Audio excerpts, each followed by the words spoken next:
Hello guys, ചോറ് തിന്നിട്ടിരുന്നപ്പോൾ എല്ലാവർക്കും കൂടെ ഒരാഗ്രഹം ബീച്ചിൽ പോകാമെന്ന്.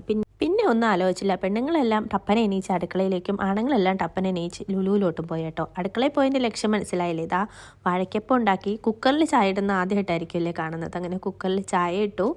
6 പേർക്കുള്ള ചായ ഇടാനുള്ള പാത്രം ഇല്ലാഞ്ഞിട്ടാണ് കേട്ടോ കുക്കറിലോട്ടിട്ടത്.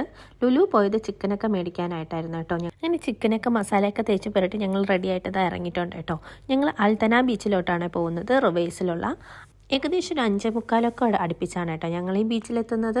അടിപൊളി അറ്റ്മോസ്ഫിയർ ആണ് കേട്ടോ. അധികം ആൾക്കാരും കാണത്തില്ല.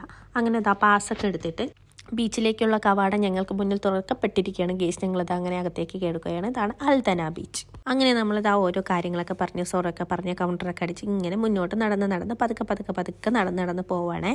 അങ്ങനെ നമ്മൾ ബീച്ചിൻ്റെ മണലാരണ്യങ്ങൾ കാലുകൊത്തിയിട്ടിരിക്കുന്ന കേസ്. നാട്ടിലൊക്കെ ആണെങ്കിൽ ഞങ്ങൾ വർക്കല ബീച്ചിലൊക്കെ ആണെങ്കിൽ ഈ കിടക്കുന്ന സാധനമൊക്കെ നമ്മളെ സായിപ്പന്മാരൊക്കെ വന്ന് ഇങ്ങനെ സുഖമായിട്ട് കിടക്കുമല്ലേ.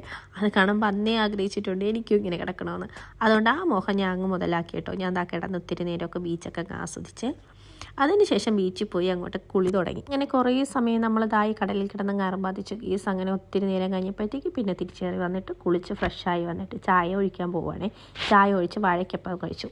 പിന്നെ ഇതായി ഇവിടെ അറഞ്ച് പുറഞ്ഞ ബീച്ചിൽ തുടങ്ങി. എന്തിനാണ് നമ്മൾ ചിക്കൻ ഗ്രില്ല് ചെയ്യാൻ വേണ്ടിയിട്ട്. ഈ കനലൊന്ന് റെഡിയാക്കിയെടുക്കാൻ ഒത്തിരി സമയം എടുത്തിട്ട് പക്ഷെ ഞാൻ ആ വഴിക്കേ പോയിട്ടില്ല. ഞാൻ ഹെൽപ്പ് ചെയ്തിട്ടില്ല. എനിക്ക് എൻ്റേതായിട്ടുള്ള വഴി കഴിക്കുക, കുടിക്കുക, കളിക്കുക. കുഞ്ഞു ആരും ഇല്ലെങ്കിൽ എനിക്ക് കൂട്ടേൻ്റെ നിഴൽ മതിയെന്ന് വെച്ചിട്ട് അവളെ സ്വന്തം നിഴലിനോട് കളിക്കുകയാണ് കേട്ടോ കുഞ്ഞുസ്.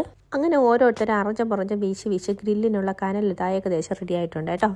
അങ്ങനെ നമ്മുടെ മുതലാളി ഇതാ ഗ്രില്ലൊക്കെ വെച്ചിട്ട് ചിക്കനൊക്കെ ഓരോന്നാക്കി അതിൻ്റെ അകത്തെടുത്ത് വെച്ചിട്ടുണ്ട്. ഇനി ആ ചിക്കൻ ഒന്ന് വേവിച്ചെടുക്കുകയാണ് നമ്മുടെ മുതലാളിയുടെ ലക്ഷ്യം. അതിനിടയ്ക്ക് നമ്മൾ ചെറുതായിട്ടൊന്ന് കസേര കളി കളിച്ചേട്ടോ. ഭാഗ്യം എന്ന് പറയട്ടെ, ഞാൻ തന്നെ ആ കസേര കളിക്ക് ഫസ്റ്റ് അടിച്ചേട്ടാ. അങ്ങനെ ഈ കസേരകളിയും കുറച്ച് ഓട്ടവും ചാട്ടവും ഡാൻസൊക്കെ കഴിഞ്ഞപ്പോഴത്തേക്ക് നമ്മുടെ ചിക്കൻ ഇവിടെ റെഡി ആയിട്ടുണ്ട്. ഇനി ആർക്കും ഓട്ടവും ഇല്ല ചാട്ടവും ഇല്ല. ഇനി ഈ ചിക്കനെ അറഞ്ച് തിന്ന് തീർക്കുക എന്നുള്ള ലക്ഷ്യം മാത്രമാണ് കേട്ടോ. അങ്ങനെ എല്ലാവരും കൂടെ വട്ടത്തിൽ ചേർന്നിരുന്നിട്ട് എല്ലാം കൂടെയൊക്കെ കഴിച്ച് തീർന്നിട്ട് കുറച്ച് ഫോട്ടോസൊക്കെ എടുത്ത് പിന്നെ കുറച്ച് സമയമൊക്കെ അവിടെ നിന്ന് ചുറ്റിയിട്ട് ഞങ്ങളിതാ അൽത്തന ബീച്ചിൽ നിന്ന് വിട പറയുകയാണ് ഗെയ്സ്. വീഡിയോ ഇഷ്ടമെങ്കിൽ വീഡിയോ എല്ലാവരും ഒന്ന് ലൈക്ക് അടിച്ച് ചാനൽ സബ്സ്ക്രൈബ് ചെയ്തൊന്ന് സപ്പോർട്ട് ചെയ്യണേ. പിന്നെ തിരിച്ച് വരുന്ന വഴിക്ക് നമ്മൾ റെസ്റ്റോറൻറ്റിൽ കയറി എല്ലാവരും കൂടെ ചായയും കൂടെ കുടിച്ചപ്പോൾ നമ്മുടെ ഈ സൺഡേ ഇവിടെ വൈൻഡപ്പ് ആവുകയാണ് ഗെയ്സ്. അങ്ങനെ